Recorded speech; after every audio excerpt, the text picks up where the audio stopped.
Good morning friends, standard 12, subject OCM, chapter number 2. Okay, in last video that we are learning about scientific principle of management given by Frederick Taylor. Okay, and right now we are going to discuss about the next topic, that is principle of management by Henry Fayol. Okay, so here first of all I give the introduction of Henry Fayol. So in easy way that we can say that Henry Fayol is a French engineer as well as industrialist. Okay, so on the experience of that industrialist, industry life, then they are giving all the activities into 6 parts. Okay, and then after he gives the 14 principle of management which they can include in their business. Okay, so any business, those who want to do a good business in the market, they can apply these 14 principles. First of all, we are going to discuss about the activities which is classified or activities which is given by Henry Fayol. So one book is written by Henry Fayol, and that book name is Presented Industrial and General Management Act. On the basis of Industrial and General Management Act 1961, that there is all the activities into 6 parts. Okay, so number 1, that is technical part. Second one, commercial activity. Third one, financial activity. Fourth one, safety activity. Fifth one, accounting activity. And sixth, that is management activities. We learn one by one all the activities. Number 1, technical activities. Means that the activities which is related to technical. Okay, the means that machinery, maintenance of machinery. Okay, and all the activities which is related to production. Next, number 2, that is commercial activities. As we know, in commerce, 2 things are most important. Number 1, that is purchase, and second one, that is sales. So in the commercial activities, purchase, sales, and transfer of unit from one place to another place, that is included in the commercial activities. Next, number 3, that is financial activities. In the financial activities, as we know, in finance, most important points are included. Number 1, that is collection of fund. Okay, where we have to collect, for which sources that we are collecting fund, either from share, okay, from debenture, from loan, okay, from issue bond, public deposit, owner's investment, etc. And second one, that is how to use, where we have to use that particular fund. It means that, okay, accommodation or accumulated, or that we can see that procurement of capital as well as use of capital and reinvestment. Whatever we earn, where we have to invest again, that is called, that included in the financial activities. Next, number 4, that is safety activities. It means that many owners that they are doing work together and doing the business. In that particular company, in the particular management, many workers are there, those who are doing work at their particular place. So most important thing, the safety of workers should be there when they are doing business in their premises. Okay, so here 2 types of safety is there. Number 1, that is safety of employees, and second one, that is raw material. Okay, so second one, that is safety of raw material. So here employees, safety of assets, and safety of raw material. Okay, so 2 things are included in the safety activities. Next, number 5, that is accounting activity. As we know that if we are doing a business, okay, we have to maintain our account for many purposes. Okay, so for that we have to prepare various financial statements. Okay, as per example, trading account, P&L account, final account.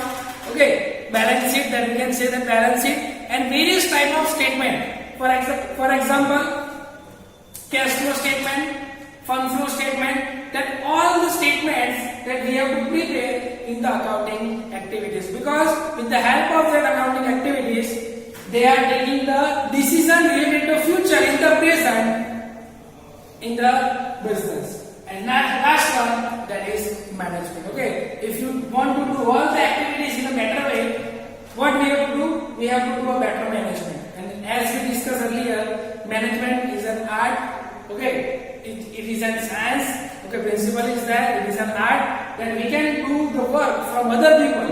Okay, so management should be there, and in management, 5 functions are there. 5 functions are included. Number 1, that is planning. Second one, organizing. Third one, staffing.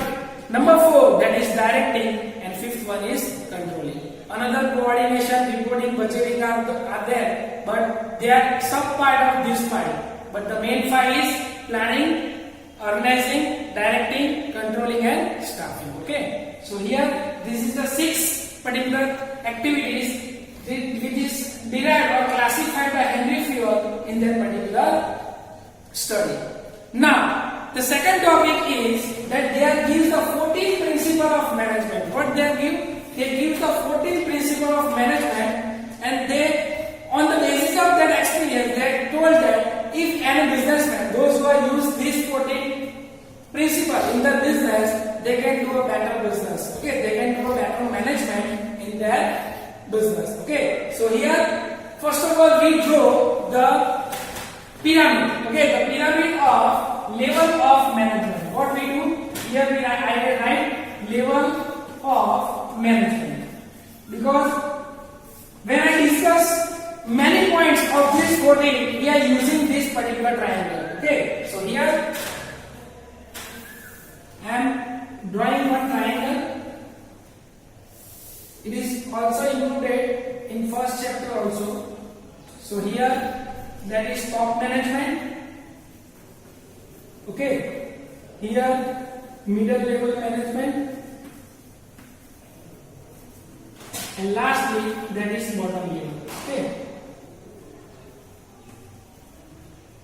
bottom management. And as we discussed earlier, in the middle level management, okay, 6 types of that we can tell departmental heads. Which type of 6? Number 1, purchase, production, HR, human resource, finance, marketing. Okay, 1, 2, 3, 4, 5. Okay, purchase, production, finance, HR, marketing, and number 6, that is sales. So these 6 departments are there. In the top level management, okay, managing director, CEO, and all the owners, okay, are there. And in bottom level, jobbers as well as worker are there. So here, this is all the pyramids. This is the pyramids of level of management. Okay. So here, one by one, we discuss all the 14 principles of management given by Henry Fayol. Okay. Number 1, that is division of work. As we know, in the business, many people are there. But if we are doing all the work by one people, okay, it's create a problem, because a man has a limit. Okay, it has one limitation that they are doing work 10 to 12 hours in a day. Okay, so many works are there in business. So what we have to do? We have to do the division of work on the basis of experience, on the basis of qualification, on the basis of skill. What we have to do? We have to allocate the work among the people. The main benefit of that particular division of work is that we get the specialization. Okay, because one people is not specialized in all the work, but different type of people have different type of skill. So we can allot the work, whatever work that who is a special man of that particular thing. So number 1, that is division of work. Let us take one example. If in our home, okay, one marriage is there. What we are doing? We are allocate the work. Okay, for example, catering work is taken by our uncle or our big brother. Okay, that we have to decide the hall, marriage hall. That is also that we are give that particular work to our big brother or uncle or papa. So this is the division of work. Okay, for example, the work of beautician, the work of beauty parlor, that they are decided to big sister. That we can allocate all the works and we get the specialized from it. So here we can say that in the management, more wastage is given in the higher efficiency of employee of management. Productivity can be increased by optimum use of production equipment. of work is necessary to increase the efficiency of employee as well as manager. If we are doing the planning, okay, we can do the better use of our available resources and do the better planning. Specialization also possible through the division of work. Okay, so here we get the specialization, okay, to do the division of work. Number one, the most important thing, that is authority and responsibility. Okay, the main thing are included in any business activity. That is two most important things are there. Number one, that is authority. Authority, this means it is our power to complete the work, to take the work from other people. And responsibility, it means that it is our responsibility, it is our like accounting to complete the particular work. It is called our responsibility. Okay, so here in any business, if you want to do a better management, we have to give two things to our employee. Number one, that is responsibility, and second one, if you want to complete the work, we have to give some authority to that particular people. What happens if we are not giving the authority? Okay, their subordinates not follow all the orders. For example, here middle level management. If we are giving the work to middle level management, but not give authority, then what happens? If they are doing the work to bottom level, they are not follow the instruction, because there is no power of middle level management. Okay, so here power and responsibility are two sides of coin. Power without responsibility is responsibility without power is incomplete. Okay, so when a person is assigned for a responsibility for the job, at the same time power is assigned for the essential. It means that when you are giving the responsibility, power is there. We have to give the power to complete the particular work. While assigning the power, different parameters like post of employees, knowledge, qualification, experience, art of leadership, maturity. So this is the elements. On the basis of these elements, we have to give power and responsibility to particular people. Next, number 3, that is discipline. This is the most important thing in any business management. Discipline is there. Without discipline, even you cannot start any work. Okay, but discipline is there. You can easily complete the work without any type of tension. Okay, so here optimum use of equipment and consistency of activity is very much necessary. Okay, so here discipline create the certain kind of harmonious of environment. It creates the harmonious. Okay, it means that it creates the good environment in particular thing. In each and every business, if the business is successful, when you are looking at that particular principles, discipline is there. Suppose in school, discipline is there. Okay, timing is there. Okay, thereafter timing of lecture is there. Okay, timing of recess is there. All the works that they are doing in a disciplined manner. Okay, so here industrial discipline established by certain kind of rules and code of conduct. As a result, governance takes a place in unit. So you can give the code of conduct as well as rules and regulations. So all the works are done in a better way. Next, number 4, that is unity of command. Okay, as we discussed earlier, there are 3 types of level of management is there: top level, middle level, as well as bottom level. So here, sometimes what happened that for bottom level management, this is also superior level. Okay, and this is also superior level. So different type of people gives the different types of work at the same time, and that time there is a creation of problem. So what they are doing in that particular thing, only one boss is there. Okay, only one person, those who instruct that particular work. And if they are doing this work in this way, definitely they can do the better management. Okay, let us take one example.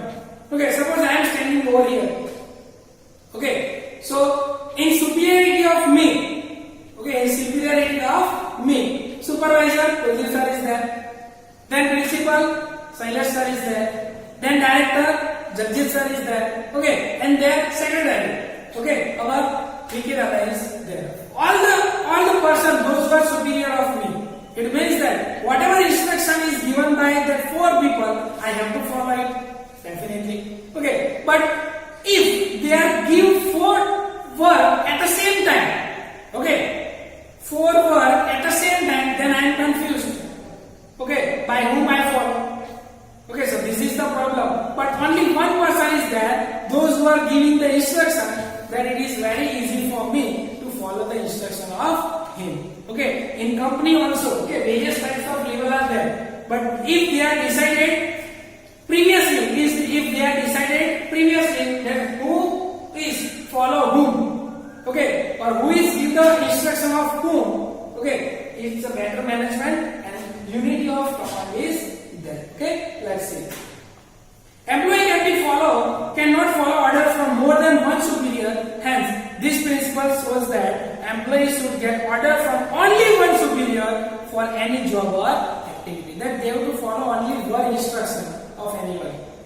It means that employees should be responsible to any one superior for particular job or department. Due to this principle, confusion never arises, okay, among the employees in regards of order. If they are give 4 work in the same time, then I am confused.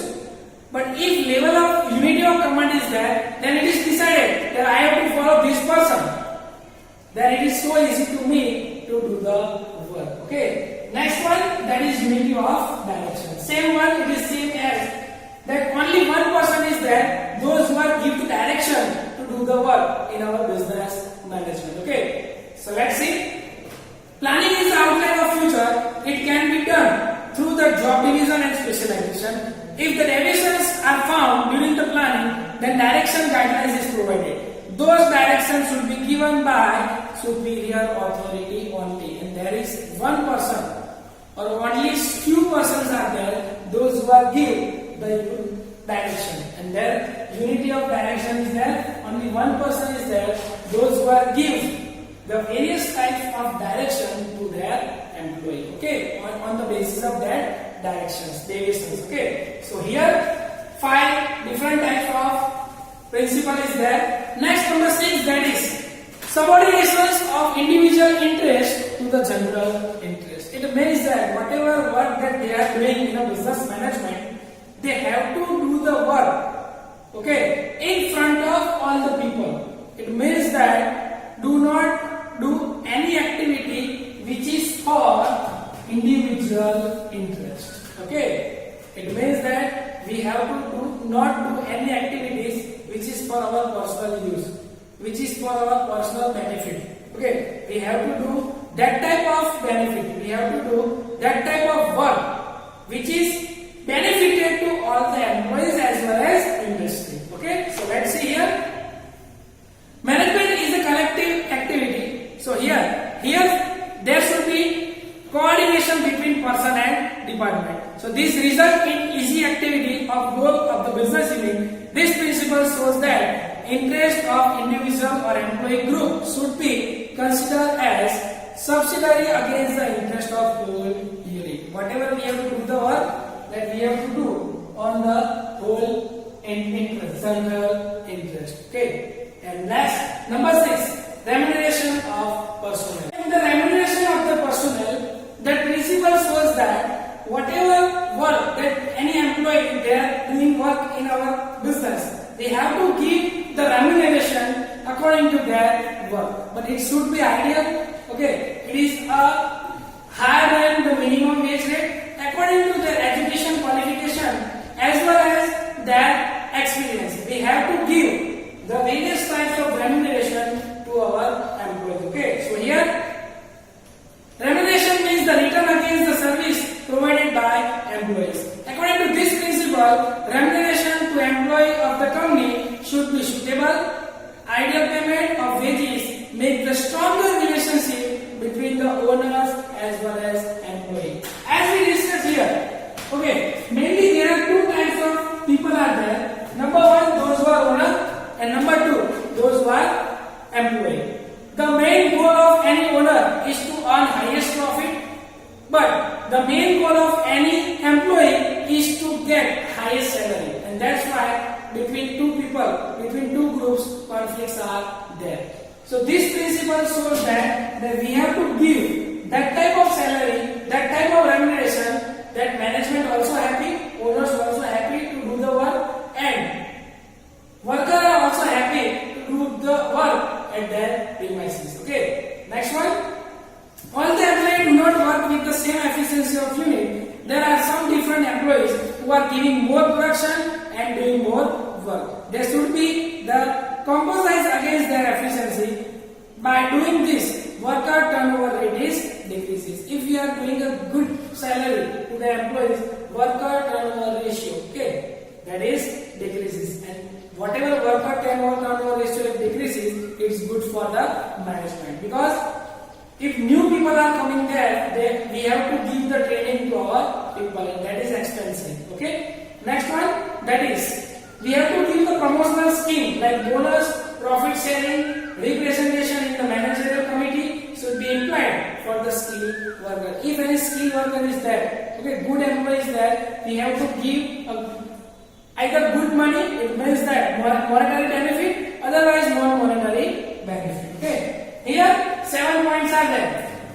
Next point, number 8, and that is a centralization. Okay. Centralization means that to do the work, take the decision at the center, at the top. Okay, so in the business management, what happened? As we discussed, there are 3 types of management is there. Decision is taken by only one person or only one group of person. Okay, that is called centralization. So here there must be clarity that to what the extent centralization or decentralization should be done to make the successful management infrastructure.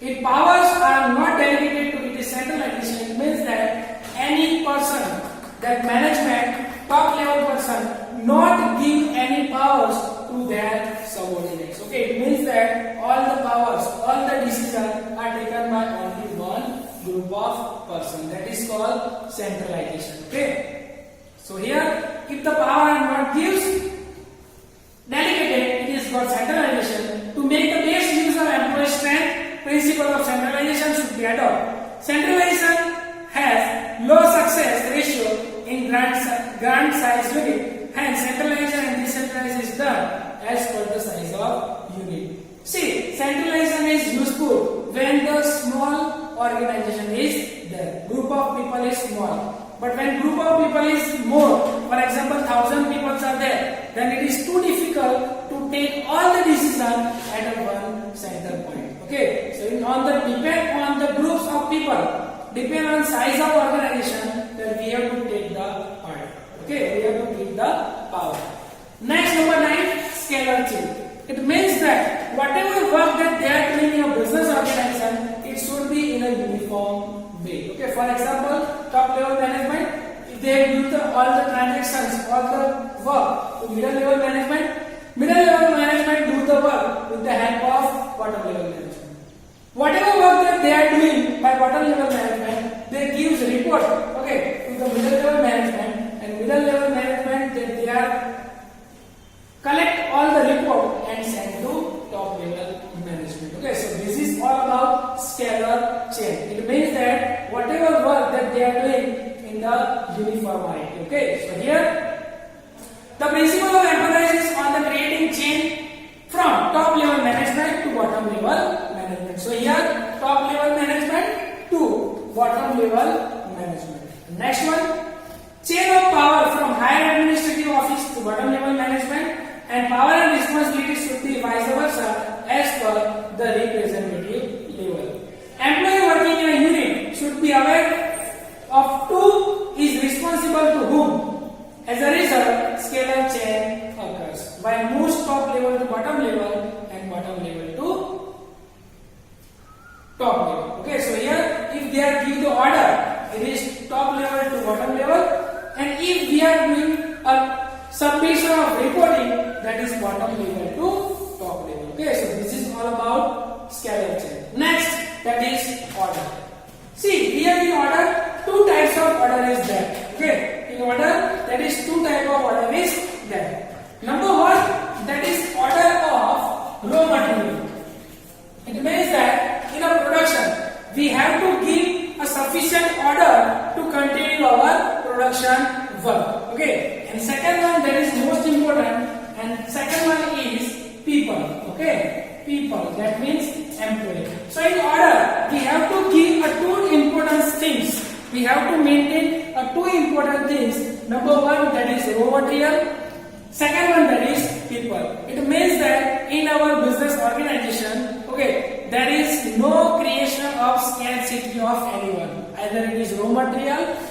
people. It means that our production work should be do continuous in a way. So you cannot break the channel of production and our business is going on. Okay, so here in an order, this is principle emphasizes on two parameters. Number one, raw material. Second one, social arrangement. Social arrangement, that means people.